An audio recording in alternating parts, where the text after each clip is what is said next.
जनता tax देती है, पाई पाई का हिसाब रखती है, और अगर आप और हम बैंक में एक छोटा सा फॉर्म भरना भूल जाएं तो सिस्टम हमें डिफॉल्टर घोषित कर देता है। लेकिन हमारे देश में और खासकर मध्य प्रदेश में एक ऐसी खास प्रजाति रहती है जिस पर नियम, कायदे और पारदर्शिता के कानून शायद लागू नहीं होते। इस प्रजाति को हम और आप आईएएस अफसर यानी देश के सबसे बड़े ब्यूरोक्रेट्स कहते हैं। लोकतंत्र में जनता मालिक होती है और सरकारी अफसर जनसेवक। लेकिन मध्य प्रदेश में कहानी थोड़ी उल्टी चल रही है। यहां मालिक को यह जानने का हक नहीं है कि उसके सेवकों का रिपोर्ट कार्ड क्या है। जी हां, मध्य प्रदेश के सामान्य प्रशासन विभाग यानी जीएडी के गलियारों से एक ऐसी इंटरेस्टिंग कहानी निकल कर आई है जिसे सुनकर आंखें फटी की फटी रह गईं।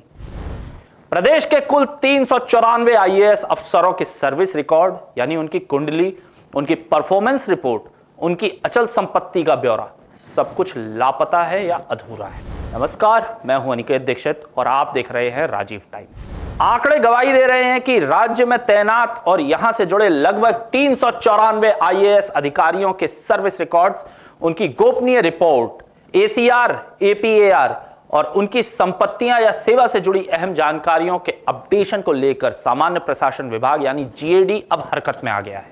नियम यह कहता है कि हर साल हर अधिकारी का सर्विस रिकॉर्ड शीशे की तरह साफ और अपडेटेड होना चाहिए। उनकी पदस्थापना, उनके खिलाफ चल रही कोई जांच या उनके काम का मूल्यांकन सब कुछ ऑन रिकॉर्ड होना चाहिए। लेकिन सवाल यह है कि आखिर इतने लंबे समय से ये जानकारियां अधूरी या पेंडिंग क्यों थी? क्या अफसरों के रसूख के आगे जीएडी बेबस था या फिर बाबूशाही के इस बड़े नेटवर्क को खुद सिस्टम का ही संरक्षण हासिल था? अब जब एक आम सरकारी कर्मचारी का रिकॉर्ड जरा भी इधर उधर हो जाए तो उसकी सैलरी रोक दी जाती है, उसे नोटिस थमा दिए जाते हैं। तो फिर इन वीआईपी अफसरों के मामले में इतनी ढील क्यों दे रहे हो भाई साहब?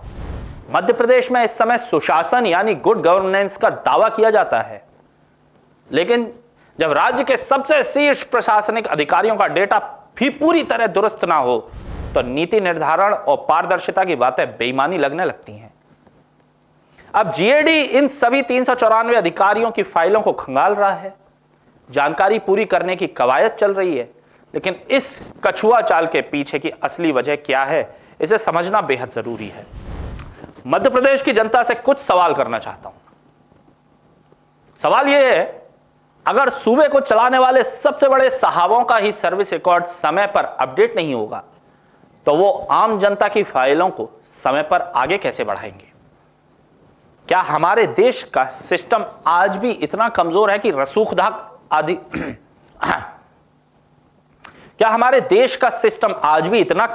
रसूखदार अधिकारियों के सामने नियम कायदे घुटने टेक देते हैं?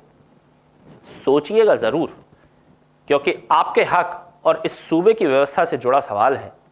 राजीव टाइम्स में आज के लिए बस इतना ही। देश और प्रदेश की तमाम बड़ी खबरों और बेबाक खबरों के लिए बने रहिए हमारे साथ। मुझे यानी अनिकेत दीक्षित को दीजिए इजाजत। मिलूंगा आपसे एक और नई इंटरेस्टिंग स्टोरी के साथ। तब तक के लिए नमस्कार।